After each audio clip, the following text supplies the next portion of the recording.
একটি হৃদয় বিদারক ঘটনা যা স্তব্ধ করেছে সকলকে। নিজের স্বামীকে বাঁচাতে স্ত্রী নিজের লিভারের অংশ দান করেছিলেন। এই নিঃস্বার্থ পদক্ষেপের পেছনে ছিল জীবনের এক অতি প্রিয় মানুষকে বাঁচানোর আপ্রাণ চেষ্টা, কিন্তু ভাগ্য যেন তাদের পাশে ছিল না। প্রতিস্থাপনের পর স্বামী এবং স্ত্রী দুজনেরই জীবন শেষ হয়ে যায়। ঘটনাটি ভারতের পুনের একটি বেসরকারি হাসপাতালে গত 15ই আগস্ট স্বামী বাপু কোমাকারের লিভারের প্রতিস্থাপন করা হয়। হাসপাতালের পক্ষ থেকে জানানো হয়েছে, অস্ত্রোপচারের পর বাপুর শারীরিক অবস্থার অবনতি ঘটে এবং 17ই আগস্ট তিনি মারা যান। পরের সপ্তাহে 21শে আগস্ট স্ত্রী কামিনীর সংক্রমণ ধরা পড়ে এবং চিকিৎসার চেষ্টা চলাকালীন তারও মৃত্যু হয়। এই দুই মৃত্যুর ঘটনায় পরিবার গভীর শোক ও হতাশার মধ্যে রয়েছে।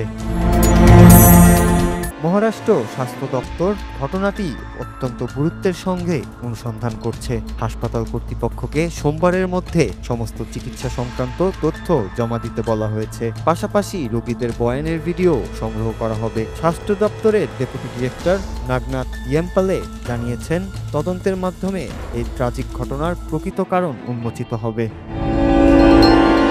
হাসপাতাল কর্তৃপক্ষ জানিয়েছে, তারা তদন্তে সহযোগিতা করতে প্রস্তুত। বাপুর শারীরিক জটিলতার কথা আগে থেকেই পরিবারের সঙ্গে আলোচনা করা হয়েছিল। কামিনী দাতা হিসেবে প্রথমে সুস্থ ছিলেন, কিন্তু হঠাৎ সেপটিক শকের কারণে বিভিন্ন অঙ্গ বিকল হয়ে মৃত্যু ঘটে তার। এই ঘটনা নিঃসন্দেহে দান এবং মানবিক ভালোবাসার এক মর্মস্পর্শী দৃষ্টান্ত, যা সবাইকে কাঁদাচ্ছে।